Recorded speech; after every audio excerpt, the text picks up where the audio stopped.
আব্দুল্লাহ ইবনে Tamir বললেন যে আমি তো দিতে পারি না, আমি তো চোখের আলো ভালো করতে পারি না, আমার আল্লাহ করতে পারে। আমি আল্লাহর নাম নিয়ে তোমার রুকিয়া করব, তোমার চোখটা ভালো করে দেব, তবে শর্ত হইল যদি ভালো হয় আমাকে টাকা পয়সা দিতে হবে না, তুমি আমার আল্লাহর প্রতি ঈমান আনা লাগবে। ওই লোকটা বলে যদি আমার এত মনের আশা পূরণ করতে পারে, আমার চোখের আলো যদি ফিরে আনতে পারে, আমি অবশ্যই ইসলাম গ্রহণ করব। যেই কথা সেই কাজ। আব্দুল্লাহ ইবনে তামির রাদিয়াল্লাহু আনহু বিসমিল্লাহ বলে ওনার চোখের মধ্যে ফু দেওয়ার সাথে সাথে আল্লাহ রাব্বুল আলামিন ওনার চোখের জ্যোতি ফিরিয়ে দেয়। চোখের জ্যোতি যখন ফিরে আসছে, ওই শর্ত অনুযায়ী লোকটা উজিরটা মুসলমান হয়ে গেছে। মুসলমান হওয়ার পরে সে ওই মন্ত্রী যেহেতু রাজদরবারে গেছে, গিয়া সেখানে রাজা তো দেখা অস্থির, কিরে সারা জীবন তুই অন্ধ ছিলি, আজকে কেমনে ভালো হইলি। তখন একটা পর্যায়ে জানতে পারলো যে সে নিজে তো ভালো হয় নাই, আব্দুল্লাহ ইবনে তামির ভালো করছে। আবার এটাও জানতে পারলো আব্দুল্লাহ ইবনে তামির গোপনে গোপনে সব মানুষকে মুসলমান বানাইতেছে। এই কথা যখন জানলো, আব্দুল্লাহ ইবনে তামিরকে নিয়ে আসলো, এর নিয়ে আসে ধইরা আনলো, আয়না বলতেছে তুমি কি জানো না আমি আল্লাহ, আমি আমার রবুবিয়তের হুকুম করতেছি এবং কি মানুষের কাছে প্রচার করতেছি, তুমি আবার কোন আল্লাহর দিকে মানুষকে ডাকো? আব্দুল্লাহ ইবনে তামির জবাব দেয়, এ দুনিয়ার জালেম বাদশা, আমি তোমার দিকে মানুষকে ডাকি না, আমি এমন এক আল্লাহর দিকে ডাকি যে আল্লাহ আমারও আল্লাহ আবার তোমারও আল্লাহ, যে আল্লাহ আসমানের আল্লাহ, জমিনের আল্লাহ, যে আল্লাহ গ্রহ নক্ষত্র সবকিছুর আল্লাহ, এমন এক আল্লাহর দিকে মানুষকে আমি ডাকি। বলে না না, ডাকতে পারবে না, আমার দিকে মানুষকে ডাকবা। তোমাকে আমার জাদুবিদ্যা শেখার জন্য পাঠানো হয়েছিল, তুমি আমার হুকুমের দাস, তুমি আমার হুকুম মানবা। আব্দুল্লাহ ইবনে তামির রাদিয়াল্লাহু আনহু বলে না না, এটা আমাদের সম্ভব না, যদি সম্ভব না হয় যাও, তোমাকে মৃত্যুদণ্ড দেওয়া হবে। একটা পর্যায়ে দেখা গেল আব্দুল্লাহ ইবনে তামিরের ব্যাপারে মৃত্যুবরণ আর জারি হয়ে যায়। লোকজন নির্ধারণ করলো, যাও পাহাড়ের মধ্যে নিয়ে যাও, তাকে সেখান থেকে ফেলে দিয়ে মেরে ফেলো। পাহাড়ের মধ্যে যখন নিয়ে যায়, আব্দুল্লাহ ইবনে তামির আল্লাহ রাব্বুল আলামিনের দিকে মুতাওয়াজ্জিহ হয়ে যায়, আল্লাহ তাআলার দিকে মুতাওয়াজ্জিহ হয়ে ডাক দিয়ে বলে, দয়ার মালিক, আমি তোমার গোলাম, আমি তোমার হুকুম আহকাম মানুষের মাঝে প্রচার করতে চাই, তুমি আমাকে জালেমদের দ্বারা নির্যাতনের শিকার বানায়ো না, জালেমরা আমারে মেরে ফেলতে চায়, তুমি আমাকে মেরো না। সাথে সাথে আব্দুল্লাহ ইবনে তামিরের দোয়া আল্লাহ তাআলা কবুল করে নেয়। আর এই দোয়া কবুল করার সাথে সাথে ওই পাহাড়ের মধ্যে এমন একটা জালজালা আল্লাহ তাআলা তৈরি করে দেয়, এই পাহাড়ের কম্পনের কারণে জালেমরা সেখান থেকে পুরা সবাই মারা যায়, আব্দুল্লাহ ইবনে তামিরের কোনো কিছু হয় না। আব্দুল্লাহ ইবনে তামির সুস্থভাবে আবার চলে আসে। বাদশা দেখা মাথা গরম, কিভাবে সম্ভব? আমার সৈন্যবাহিনী সবাই মারা গেল, আব্দুল্লাহ ইবনে তামির কেন মরে না? আবার পাঠায় নৌবাহিনীর কাছে, যাও সমুদ্রের মাঝে নিয়ে যাও, সেখানে নিয়ে তাকে মেরে ফেলবা, হাত পাও বাইদা নদীতে ফেলাই দিবা। সেখানে নেওয়ার পর আব্দুল্লাহ ইবনে তামির আবার আল্লাহর কাছে দোয়া করে, দয়ার মালিক, আমার দুনিয়ার মধ্যে কেউ নাই, আমার মা নাই, বাবা নাই, আমার কোনো বড় ভাই নাই যে বিপদে আমার সাহায্য করবে। কারণ মানুষ যখন বিপদে পড়ে সবার আগে ভাই তার পাশে আসে। মানুষ বিপদে পড়লো সবার আগে ভাইকে বলে, ভাই আমি বিপদে পড়ছি, ভাই দৌড়ে আসে ভাইকে উদ্ধার করার জন্য। এই জন্যই তো আল্লাহ তাআলা কিয়ামতের ভয়াবহতা উল্লেখ করতে গিয়ে কোরআনে কারীমের মধ্যে বলেন, ইয়াউমা ইয়াফিরুল মারউ মিন আখি, কিয়ামতের দিবস এমন কঠিন হবে, ওই কঠিন আযাবের দিন মানুষ যখন আযাব দেখতে পাবে, তখন ওই আযাবের মুহূর্তে তার ভাই তাকে সাহায্য করবে না। আল্লাহ তাআলার কথার ধরনটা একটু চিন্তা করে দেখেন। আল্লাহ তাআলা কিন্তু ইয়াউমা ইয়াফিরুল মারউ মিন উম্মিহি বা মিন আবি এটা বলতে পারতেন আগে, কিন্তু মার কথা বাবার কথা আগে বলেন নাই, আগে বলছেন মিন আখি, ভাই থেকে ভাই পলায়ন করবে, ভাই কোনো কাজে আসবে না।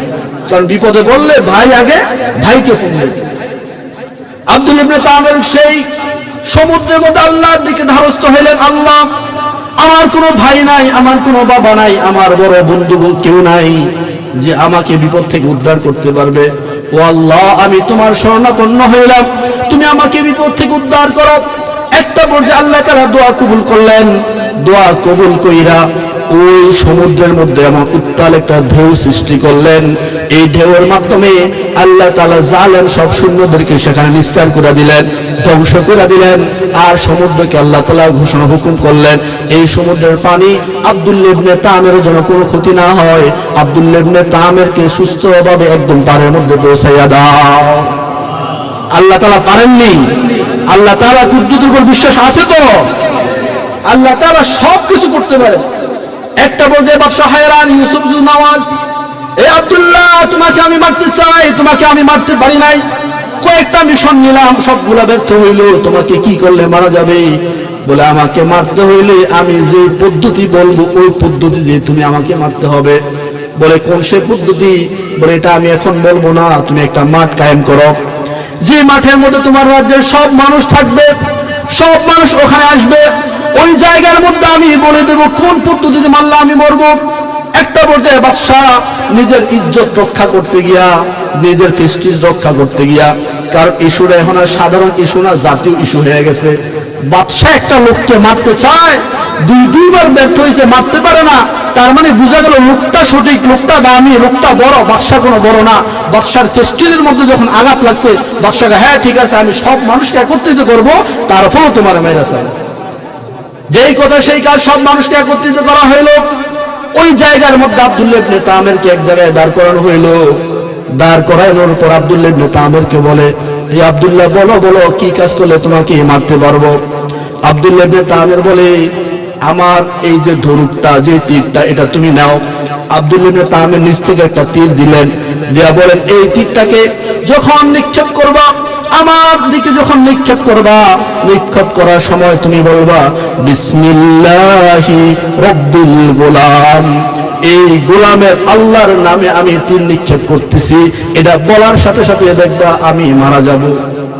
বাদশাহ যখন এই পদ্ধতি পাইয়া জল্লাদকে ডাক দিল, জল্লাদ আসো, এই তীর নাও, তুমি যখন নিক্ষেপ করবা আগে বলবা বিসমিল্লাহি রাব্বিল গোলাম, এই গোলামের প্রভুর নামে আমি তীর নিক্ষেপ করতেছি, দেখবে যে সে মারা যাবে। তো ওই কথা অনুযায়ী তীর যখন নিক্ষেপ করলো, তীর নিক্ষেপ করার পর আব্দুল্লাহ ইবনে তামের সেখানে মারা গেল। কিন্তু উপস্থিত যে জনতা ছিল, সেই জনতার মনে একটা কৌতূহল জায়গা গেল, হায় রে বাদশাহ হেরে মারতে চাইলো দুইবার, পারলো না। এখন আব্দুল্লাহ ইবনে তামের কি পদ্ধতি শিখাইলো, কার নাম নিয়ে মারতে বললো, এটা তো জানা লাগবে। জানা আগে দেখলো যে একজন আল্লাহ আছে, ওই আল্লাহর নামে বলছে মারতে, আল্লাহর নাম নেওয়ার কারণে সে মরছে। তাইলে ওই লোকগুলা বলতেছে আমাদের বুঝার বাকি নাই, আমাদের বাদশাহ যে ইউসুফ জু নওয়াজ, সে আসল রাজা না, সে আসল আল্লাহ না, সে মূল আল্লাহ না, একজন আল্লাহ হলো আল্লাহ, যিনি আব্দুল্লাহ ইবনে তামেরের আল্লাহ। আব্দুল্লাহ ইবনে তামের আল্লাহ হলো প্রকৃত আল্লাহ। সব মানুষ যখন বুঝতে পারলো, ইতিহাসবিদ মুফাসসিরে কেরাম বলেন যে উপস্থিত ওই জায়গায় যত মানুষ ছিল, সব মানুষ একসাথে কালিমা করে মুসলমান হয়ে গেছে, একসাথে সব কালিমা করে মুসলমান হয়েছে। বাদশাহ তো মাথা গরম, আমি এক আব্দুল্লাহরে মুসলমান হওয়ার কারণে মারতে চাইছিলাম, আব্দুল্লাহ তো মরল, কিন্তু হাজার আব্দুল্লাহ দাঁড়ায় গেল। ইসলামের বিষয়গুলো এমন, একজনকে আপনি ডাউন করতে চাইবেন, হাজার আলেম দাঁড়িয়ে যাবে, একজনকে আপনি মারতে চাইবেন, অনেক আলেম দাঁড়িয়ে যাবে, এটাই স্বাভাবিক। এই যে কত কয়েকদিন গেল ইসকনের বিরুদ্ধে কথা, আমরাও তো গত জুমা এখান থেকে বলেছিলাম, আমাদের গাজীপুরের আলেম যাকে গুম করা হয়েছিল ইসকনের বিরুদ্ধে কথা বলার কারণে, আলেমকে তো ঘুম করছে, এমন ওষুধ খাওয়াইছে, এমন জাদুটুনা করছে, ওই আলেমটাকে একেবারে পাগল বানায় দিছে। আবার আমাদের কইতে গেলে নিজের দেশের বিরুদ্ধে হয়ে যায়।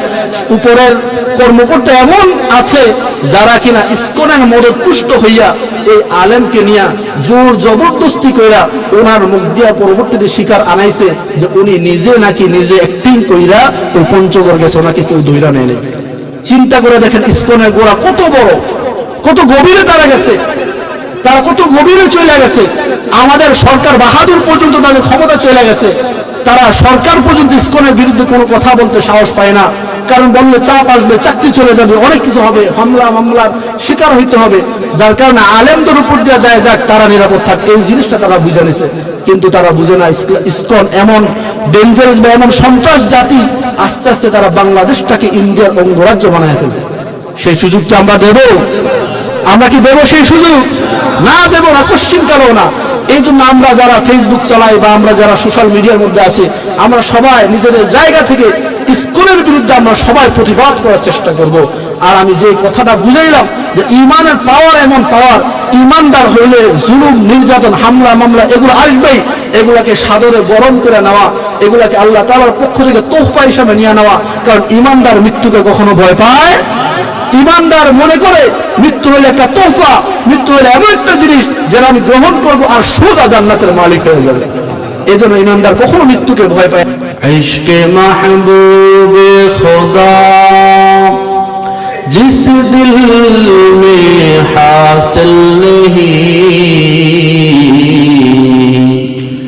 लाखों मोमिन हो मगर ईमान में कामिल नहीं। बलगल आला बिकमालिही कशफत दुजा बिजमालिही, हसनत जमीअ खसालिही, सल्लू अलैहि व आलिही। मकबूल तो है, शाज़ है, काबिल तो बहुत है। मकबूल तो है, शाज़ है, काबिल तो बहुत है। आईना के मानंदे तो नहीं, दिल तो बहुत है। आईना के मानंदे तो नहीं, दिल तो बहुत है। एक चश्म ज़दन गाफिल ज़ा शाह नबाशी, शायद के निगाहे को नदागाह नबाशी, शायद के निगाहे को नदागाह नबाशी। उल्फत में बराबर की वफा हो कि जफा हो, उल्फत में बराबर की वफा हो कि जफा हो। हर चीज में लज्जत है अगर दिल में मज़ा हो, हर चीज में लज्जत है अगर दिल में मज़ा हो। সকলে একটু জবান খুলে জিকির করি, লা ইলাহা ইল্লাল্লাহ, লা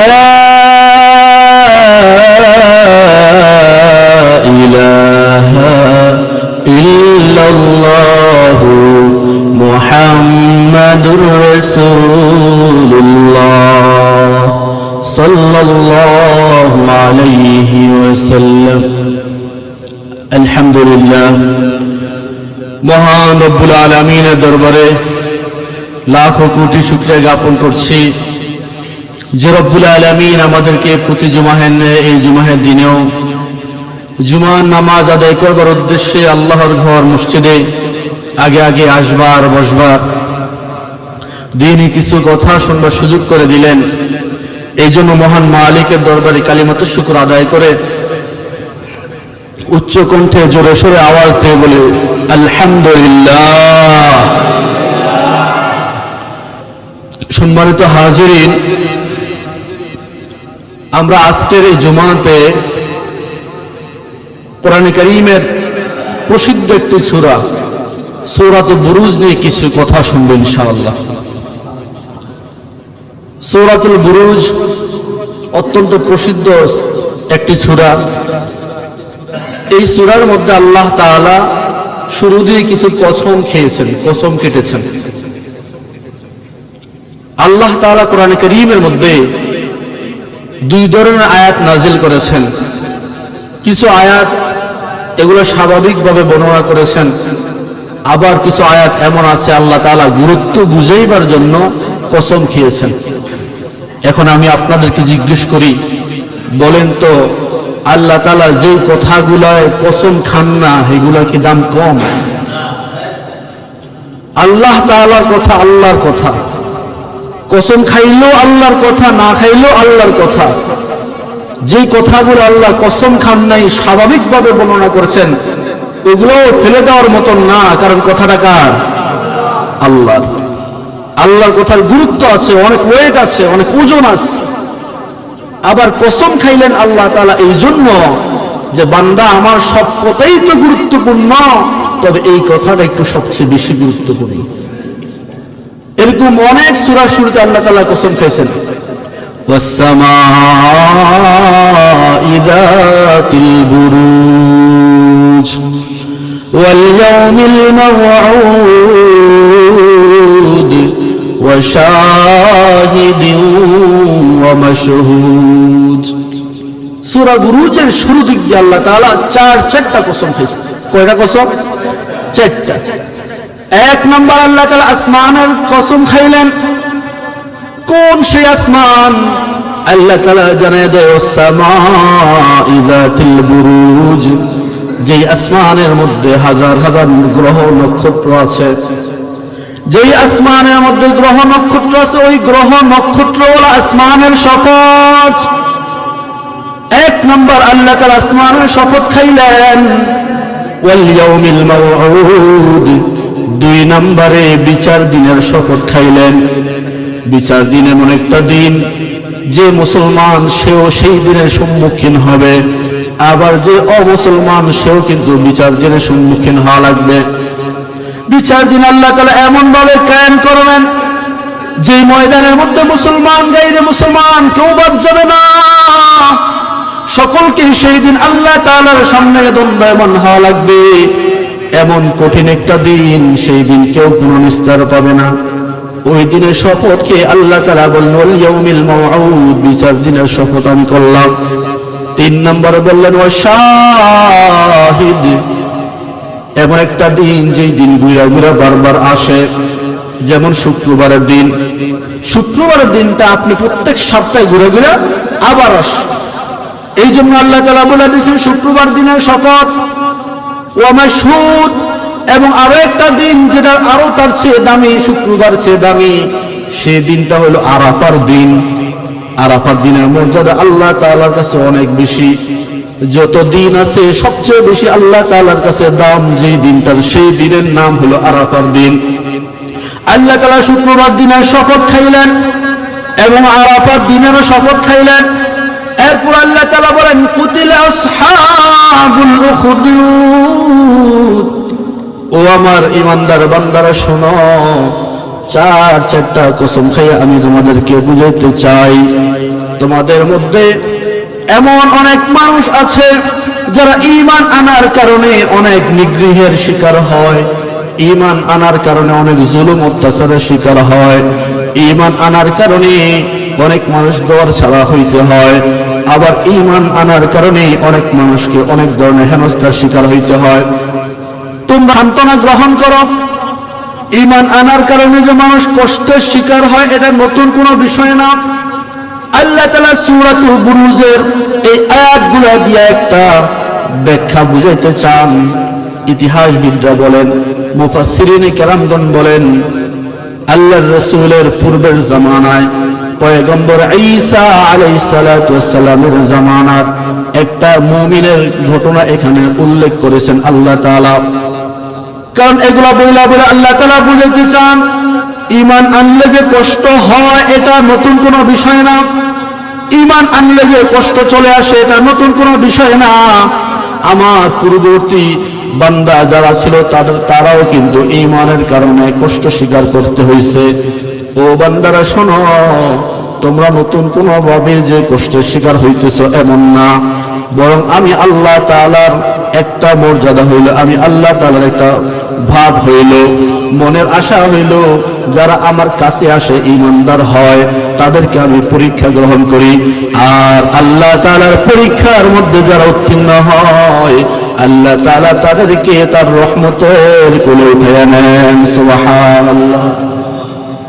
আল্লাহ তাআলা ঈমানের পরীক্ষার মধ্যে ফেলেন এবং কি এই পরীক্ষার মাধ্যমে বান্দাকে কাছে টাইনা নেন, কাছে নিয়ে আনেন।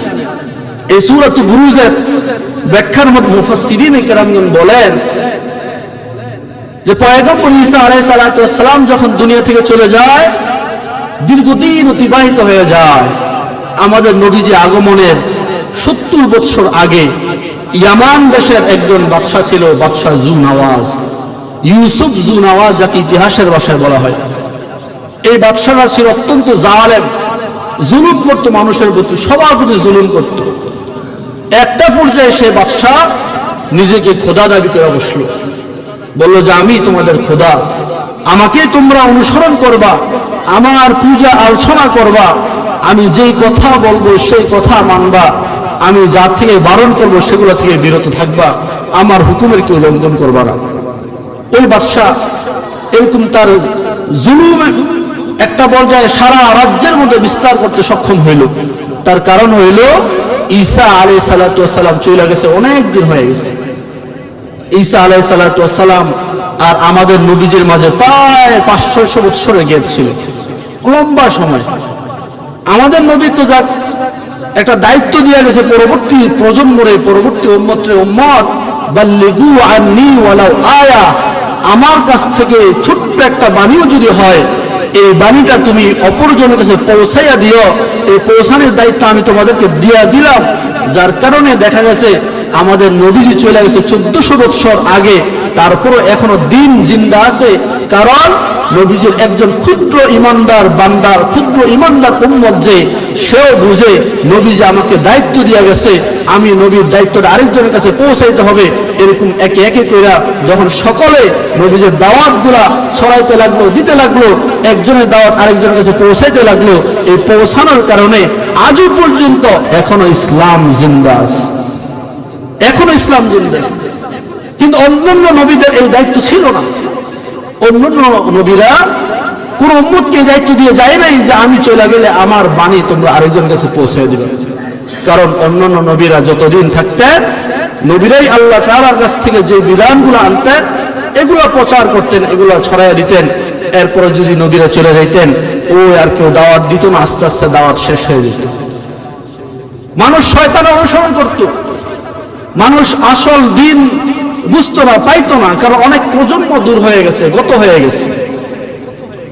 যখন কোন নবী থাকতো না, উম্মতগুলো একদম বেসাহারা হয়ে যাইত, তখন উম্মতের কাছে শয়তান আইসা ভর করত। কারণ একটা কথা আছে, যার মুরব্বী নাই তার শয়তান হইল মুরব্বী। কি বলেন, ঠিক কিনা? যার মুরব্বী নাই শয়তান হইল তার মুরব্বী। এই জন্য দেখবেন যেই মুরিদ ফিসাবের কথা মানে না, সেই মুরিদকে কেউ আসল মুরিদ বলে না, তাকে বেয়াদব বলে। আবার যে ছাত্র শিক্ষকের কথা মানে না, শিক্ষককে মুরব্বী মানে না, ওই ছাত্রকেও বেয়াদব বলা হয়। এরকম ভাবে যত ইসলামিক আলেম আছে, স্কলার আছে, তাদেরকে তাদের অনুসারীরা যদি না মানে, তাদেরকেও কিন্তু বেয়াদব বলা হয়। এই জন্য মুরব্বী ধরতে হয়। মুরব্বী ধরলে লাভ কি? আপনার কথা কাজে কখন কি ভুল হইতেছে আপনি হয়তো টের পান না, বুঝতে পারেন না। কারণ মানুষ নিজে নিজের দোষ কখনো দেখে না, তার চোখে ভাসে না। আরেকজন মুরব্বীর শরণাপন্ন যদি কেউ হয়, কোনো পিসাবের হাতে যদি বায়াত হয়, তখন ওই পিসাব তাকে তার দোষগুলো যখন খুঁটিনাটি ধইরা দেয়, তখন সে যদি প্রকৃত মুরিদ হয়, প্রকৃত আল্লাহর গোলাম হয়, সে আস্তে আস্তে ওই ভুলগুলো শুধরে নিজেকে পরিশুদ্ধ করে ফেলে। আর যদি বলে না আমি কাউকে মানি না, আমার কোনো মুরব্বী নাই, তাহলে ওই কথা ওইটাই, যার মুরব্বী কেউ নাই তার মুরব্বীকে শয়তান। তো যেই কথা বলতেছিলাম, বাদশা ইউসুফ জু নওয়াজ জালেম বাদশা ছিল, সব জায়গায় জুলুম করত। জুলুম করে মানুষদেরকে খালি নিজের দলের মধ্যে নিয়ে আসতো, যে তুমি আমাকে আল্লাহ বলো, আমাকে যদি আল্লাহ না বলো তাহলে তোমাকে আমি মেরে ফেলবো। এরকম মারতো, অনেক মানুষ মেরে ফেলতো। আবার এই বাদশার একটা বৈশিষ্ট্য ছিল, সে কিছু জাদুঘর, কিছু তান্ত্রিক তাদেরকে হাত করত, কইরা এই তান্ত্রিকের মাধ্যমে তার ক্ষমতা প্রকাশ করত। দেখবেন অনেক মানুষ যারা সাধারণ মানুষ, তারা কিন্তু বেলকিবাজিতে নিজের ঈমান বিক্রি করে ফেলে। অনেক মানুষ দেখবেন ফিসাব, এমন কোন ফিসাব, সে যদি একটা মাত্র কেরামতি দেখাইতে পারে, আরে বিশাল বড় ফিসাব। এরকম আছে না? নাই? আছে। একটু মাত্র যদি 19-20 করতে পারে। আমরা গত শনিবার একটা মাহফিল হয়েছিল নবাবপুর বাজারে, তখন আমাদের নজির আহমদ সাহেব একটা ঘটনা বলছিল। এক লোক, সে তার ফন্দি হইল এলাকার মানুষকে নিজের দলে আনা। কিভাবে আনবে? সে কি করছে, শয়তানকে সঙ্গী বানাইয়া জিন সাওয়ার কইরা জিনের মাধ্যমে সে অনেক উপরে উঠতে যেত, আকাশের মধ্যে উঠতে যেত, অনেক উপরে উঠতে পারতো। আর মানুষ দেখতো, ইয়া আল্লাহ, এত বড় হুজুর, এত বড় আল্লাহওয়ালা, কোনো কিছু বান্ধন লাগে না, দড়ি নাই, রশি নাই, আবার কোনো খুঁড়িও নাই, এমনিতে এত উপরে উঠতে পারে, এত বড় আল্লাহওয়ালা। সবাই একদম আশ্চর্য হয়ে যেত। আর উনি ওনার দলে এরকম লোক ভারী করতেন। একটা পর্যায়ে যখন আমাদের আকাবিররা এরকম দেখলেন, দেখা পরে বুঝতে পারলেন যে এটা আসলে কোনো পীর না, এটা পীরের নামে ভণ্ড, তাকে মোকাবেলা করা লাগবে। তখন উনি ওখানে গেলেন, গিয়ে দেখলেন যে আসলে সে তো কোনো কিছুই নাই, বরং জিন সাওয়ার কইরা জিনের মাধ্যমে উপরে উঠতেছে। একটা পর্যায়ে একদিন, যেদিন ওই লোকটা উপরে উঠছে উপরে, একেবারে অনেক উপরে উঠছে, তখন হুজুর বুঝতে পারছে জিন তাড়ানোর মহা ঔষধ হলো আজান। জিন তাড়ানোর ঔষধ কি? আজান। এই জন্য কি হুজুর বাড়ি বন্ধ করে তখন সেখানে আজান দিতে হয়। আজান দিলে দেখুন যে বাড়ি বন্ধ হয়ে যায়। ওই হুজুর ওখানে এই মজমার চার কোনা চারজন মাদ্রাসা ছাত্র দাঁড় করাইয়া যখন ওই ফিসাব একেবারে উপরে উঠছে, সবাই তো তালি দিতেছে, বাহবা করতেছে, অনেক বড় হুজুর। হুজুর তখন ওই হক্কানি আলেম যিনি ছিলেন, ওই ছাত্রদেরকে বললেন যে তোমরা একসাথে আজান দেওয়া শুরু করো।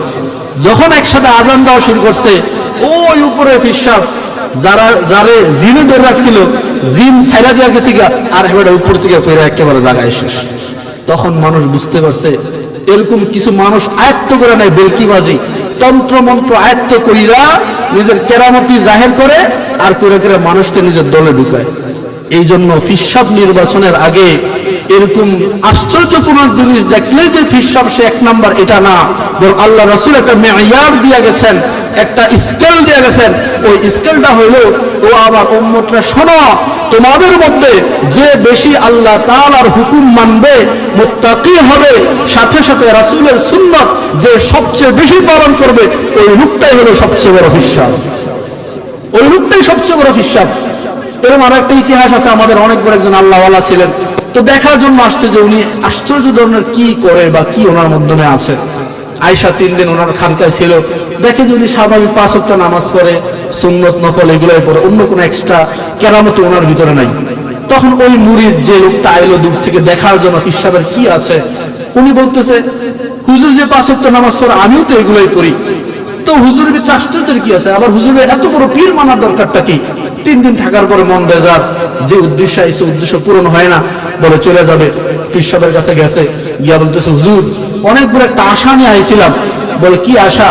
বলে আমি আইছিলাম, আপনি অনেক বড় পীর সাহেব, অনেক নাম ডাক আপনার, আশ্চর্য কি আছে আপনার কাছে এটা দেখার জন্য আমি আইসা আপনার কাছে এরকম আশ্চর্য কিছুই দেখি না। আমি 5 ওয়াক্ত নামাজ পড়ি, আপনিও পড়েন, আমি সুন্নত নফল পড়ি, এগুলো আপনিও পড়েন, আশ্চর্য কিছুই তো দেখি না। তখন ওই হুজুরটা বলতেছে, তুমি আমাকে বলো, আমি কি কোনো গুনাহ করতে তুমি আমাকে দেখছো? সে বলে না। আমি সুন্নতের খেলাফ কোন জিনিস করছি, এটা কি তুমি দেখছো? কয় না। বাস এটাই ফিসাবের দলিল যে ফিসাব কোনোদিন গুনাহর কাজ করবে না, নামাজ ছাড়বে না, সবকিছু ঠিক মতন করবে, আল্লাহ তাআলা তাকওয়া দিলের মধ্যে পয়দা করবে, সাথে সাথে রাসূলের সুন্নাত অনুযায়ী জিন্দেগি যাপন করবে। আর আল্লাহর হুকুম আর রাসূলের তরিকা যদি কারোর মধ্যে থাকে, ওই লোকটাই সবচেয়ে বড় ফিসাব হয়ে যায়। তখন ওই লোকটা বুঝ পাইল, চলে গেল। তো বুঝাইতে চাইলাম, অনেক বাদশারা এরকম জাদুঘরদেরকে হাতে করে কইরা বেলকিবাজি দেখায় নিজের বড়ত্ব জাহির করে, মানুষকে দলের মধ্যে ঢুকায়। ইয়ামান দেশের বাদশাহ ইউসুফ জুনাওয়াজ, জালেম বাদশাহ, এরকম বেলকিবাজি করতে একজন জাদুঘরে দিয়া একটা পর্যায়ে যখন জাদুঘর বৃদ্ধ হয়ে গেল, একদম বয়স বাইরে গেছে, বাদশার কাছে আবেদন করছে, বাদশাহ আমার মাধ্যমেই তো আপনার রাজত্ব টিকে আছে, আমার তো বয়স হয়ে যাইতেছে, যে কোনো সময় চলে যাব, আপনি একটা ছোট্ট বালক দেন, চালাক চতুর বালক দেন, যাকে আমি আমার এই জাদুবিদ্যা শিখাবো, শিখাইলে সে আমার পরে, আমি চলে যাওয়ার পরে আপনার রাজত্ব ধরে রাখতে সহায়তা করবে, আপনাকে ওই বিলকিবাজ দেখাবে। তখন বাদশা রাজি হলো, ঠিক আছে। একজন খুঁজা অনেক গাঁও গ্রাম থেকে একজন লোক বের করলো, চালাক চতুর, তার নাম হলো আব্দুল্লাহ ইবনে তামের। এর বের করলো, বের করে ওই জাদুঘরের কাছে প্রতিদিন পাঠায়, প্রতিদিন রাস্তা দিয়ে যায়, যাওয়ার পথে এক জায়গায় দেখি একটা ঘরের মধ্যে কিছু মানুষের আনাগোনা। ওখানে এত মানুষ কেন? ঢুকলো, গেল, যায় দেখে যে একটা হুজুর আমার মতন এরকম বয়ান করতেছে, ওয়াজ করতেছে, কিছু মানুষ শুনতেছে, কিছু কথা বলে। ওই লোকটা প্রথম দাঁড়ায় শুনলো আব্দুল ইবনে তামের, শুনে ভালো লাগলো, বসলো, বসে আরো শুনতে লাগলো, শুনতে শুনতে অনেক ভালো লাগে। ওই দিন আর ক্লাসের কথা মনে নাই, হঠাৎ করে মনে হচ্ছে আরে আমার না ক্লাস আছে, জাদু শিখতে যেতে হবে। 1টা বাজে চলে গেছে, প্রথম একদিন লেট করছে, এই জন্য ওস্তাদ কিছু বলে নাই। এরপরের দিন যখন আবার একই অবস্থা, একই ঘটনা ঘটলো, ওই আব্দুল ইবনে তামের ওই হুজুরের ওখানে গেছে, গিয়া দিনে কথা শুনতেছে। আবার যখন ক্লাস মিস করলো, তখন ওই জাদুবিদ বলতেছে তুমি এত লেট করে কেন? বলে আমি তো আসার পথে এরকম এরকম ঘটনা, তো এরকম জাদুবিদ বলছে তুমি আর এই কথা কাউকে বলবো না, যদি বাদশাহ জানতে পারে তোমাকে মেরে ফেলবে। কারণ বাদশাহ আমাকে দিয়েই তার রাজত্ব চালায়, আমার স্থলাভিষিক্ত তোমাকে বানাইতে বলছে, তোমাকে দিয়ে রাজত্ব চালাবে। আর যদি তুমি এরকম গোপনে গোপনে ইসলামের দিকে চলে যাও, তাহলে তোমাকেও তো মারবে, আমাকেও মেরে ফেলবে। একটা পর্যায়ে দেখা গেল ওই আব্দুল্লাহ ইবনে তামের আর কাউকে কিছু বলে নাই, সে এখানে চলে গেছে, কিছুদিন ছিল। এরপর যখন চলে যায়, হঠাৎ করে একদিন এলাকার মধ্যে হিংস্র একটা প্রাণী, ইতিহাসবিদরা লেখেন, এটা কিন্তু সূরাত বুরুজের তাফসীরের মধ্যে আসে, সত্য ঘটনা। একটা জায়গার মধ্যে একটা প্রাণী, অনেকে লেখছেন সাপ, বিশাল বড় সাপ, আবার অনেকে লেখছে হিংস্র সিংহ অথবা বাঘ বৈশা আছে। মানুষজন এলাকার মধ্যে অস্থির বিরাজ করতেছে, এই সিংহ যদি না যায় মানুষ কিভাবে থাকবে, কিভাবে চলাফেরা করবে। একটা পর্যায়ে ওই আব্দুল ইবনে তামের, যে কিনা ওই ভিতরে ভিতরে ওই আলেমের কাছে গিয়া গিয়া কিছু শিখছে, সে বলতেছে আমি তো 2 জিনিস শিখছি, একটা হলো জাদুবিদ্যা যেটা কুফরি মতবাদ, একটা হলো ইসলামের শিক্ষা, আমি একটু পরীক্ষা করব আসলে কোনটা সঠিক, জাদুবিদ্যা এটা কি সঠিক নাকি ওই হুজুরের কাছে যেটা শিখছি ওই জিনিসটা সঠিক, আমি একটু যাচাই বাছাই করব। যাচাই কিভাবে করবে? একটা পাথর নিল হাতের মধ্যে, নিয়ে বলে আমি এই পাথরটা জাদুবিদ্যা যার নামে শিখছি ওর নাম নিয়ে আমি ওই হিংস্র প্রাণীটার দিকে নিক্ষেপ করব, যদি পাথরটা পড়ার সাথে সাথে ওই প্রাণীটা মারা যায় বুঝবো যে জাদুবিদ্যা সঠিক। আর যদি দেখি না এই জাদুবিদ্যার কারণে প্রাণী মরে না, বরং আল্লাহর নাম নিয়ে পাথর নিক্ষেপ করার কারণে অথবা আলেম হুজুরের নাম নিয়ে নিক্ষেপ করার কারণে ওই প্রাণীটা মারা যায়, হিংস্র প্রাণীটা মারা যায়, তখন ওইটা সঠিক নির্ধারণ হবে। তখন এই বইলা পাথরটা নিল, যে প্রথমে জাদুবিদের নাম নিয়ে যখন মারছে না ওই বাঘ বা হিংস্র সিংহ, সে নড়ে চড়ে না, কোনো কিছু হয় না। এরপরে যখন আল্লাহর নাম নিয়ে ওই যে আলেমের কাছে শিখতো, সে আলেমের নাম নিয়ে আল্লাহর নাম নিয়ে যখন নিক্ষেপ করছে, ইতিহাসবিদরা বলে সাথে সাথে ওই বাঘটা মারা যায়, সাথে সাথে। কারণ আল্লাহ একজন আছে, এটা সত্য, আল্লাহ আছেনই। আল্লাহ তাআলার কুদরত আপনাদের বিশ্বাস হয়নি? কারণ আল্লাহ তাআলা এমন রাজত্বের অধিকারী, সারা পৃথিবীর সব জায়গায় যদি কাফের হয়ে যায় ওই জায়গার মধ্যেও কিন্তু আল্লাহর রাজত্ব চলে। কারণ আল্লাহ তাআলা এমন, আল্লাহু লা ইলাহা ইল্লা হুয়াল হাইয়ুল কাইয়্যুম। আমার আল্লাহ এমন এক আল্লাহ যে আল্লাহ কোনোদিন ঘুমায় না, যে আল্লাহর কোনোদিন জন্ম হয় নাই, যে আল্লাহ কোনোদিন মৃত্যুবরণ করবে না। আমার আল্লাহ এমন গুণের অধিকারী আল্লাহ যে আল্লাহ ঘুমায় না, তো ঘুমের ভানও আসে না। লা তাখুযুহু সিনাতুন ওয়ালা নাওম। আল্লাহ তাআলা বলে আমি আল্লাহ এমন আল্লাহ যিনি কখনো ঘুমাই নাই, ঘুমের বান পর্যন্ত আসে নাই, ঘুমের যে একটা তন্দ্রাচ্ছন্নতা এটাও আল্লাহ তাআলাকে স্পর্শ করে না। পয়গম্বর মুসা আলাইহিস সালাম আল্লাহকে একদিন জিজ্ঞেস করে বসলো, আল্লাহ মানুষ আমরা ঘুমাই, আমাদের কি ঘুমাইতে হয়? না ঘুমাইলে আমাদের শরীর চলে না, ও আল্লাহ তুমি কেন ঘুমাও না? আল্লাহ তাআলা বলেন, মুসা যদি এই প্রশ্নের জবাব তোর জানা লাগে তুই আয়, তুর পাহাড়ে আয়, আসার সময় 2টা গ্লাস নিয়ে আসিস। গ্লাস নিয়ে যখন মুসা আলাইহিস সালাম তুর পাহাড়ে গেলেন, আল্লাহ তাআলা বললেন 2 গ্লাসের মধ্যে পানি ঢুকা। মুসা আলাইহিস সালাম পানি ভরলেন, ভরার পরে বললেন যে এই গ্লাসগুলো হাতের মধ্যে নিয়ে তুমি দাঁড়িয়ে থাকো। বলে আল্লাহ কতক্ষণ দাঁড়িয়ে থাকবো? আল্লাহ তাআলা জানিয়ে দেন, মুসা আমি যতক্ষণ না বলবো ততক্ষণ দাঁড়িয়ে থাকবা, আমি বললে তুমি বসবা। একটা পর্যায়ে মুসা আলাইহিস সালাম দাঁড়িয়ে রইলেন। দীর্ঘক্ষণ দাঁড়িয়ে থাকার পরে হঠাৎ করে ঘুমে একটা ভাব চলে আসলো, কেমন যেন চোখটা একটু বন্ধ হবে হবে এমন ভাব। এই চোখটা একটু টিপে মারতেই হাতের যে গ্লাসগুলো ছিল মাটিতে পড়ে গেছে। আল্লাহ তাআলা ডাক দিয়ে বলে, মুসা তোকে তো আমি গ্লাসগুলো ফালাইতে বলি নাই, কেন ফালাইলি? বলে আল্লাহ আমার তো অপরাধ নাই, ঘুম চলে আসছে এই জন্য পড়ে গেছে। তখন মুসা আলাইহিস সালামকে আল্লাহ তাআলা বললেন যে মুসা তুই শুধু সামান্য একটা গ্লাস দুইটা গ্লাসের রাজত্ব পাইছিস, যাকে যেগুলার অধীনে, যেগুলা তোর অধীনে আমি দিছি, তুই এগুলা হেফাজতের দায়িত্ব ছিল, তুই ঘুমের কারণে এগুলা হেফাজত করতে পারস নাই। আমি আল্লাহ তাআলা 7 আসমানের মালিক, 7 জমিনের মালিক, এই আসমান জমিনের মাঝে যত কিছু আছে সব কিছুর মালিক।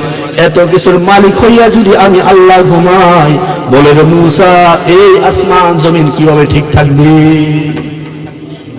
কারণ আল্লাহ তাআলা যদি ঘুমায় যায়, আসমান জমিন তো চৌচির হয়ে যাবে, এগুলো তো সবকিছু ঠিক থাকবে না, নিজাম ঠিক থাকবে না। এই জন্য আমার আল্লাহ এমন আল্লাহ যিনি কখনো ঘুমায় না, ঘুমের ভানও ধরেন না, ঘুমের তন্দাও ওনাকে স্পর্শ করে না। সে আল্লাহর এত ক্ষমতা, সারা পৃথিবীর সব কিছুর মধ্যে ক্ষমতা একজনের চলে, তিনি কে? আল্লাহ।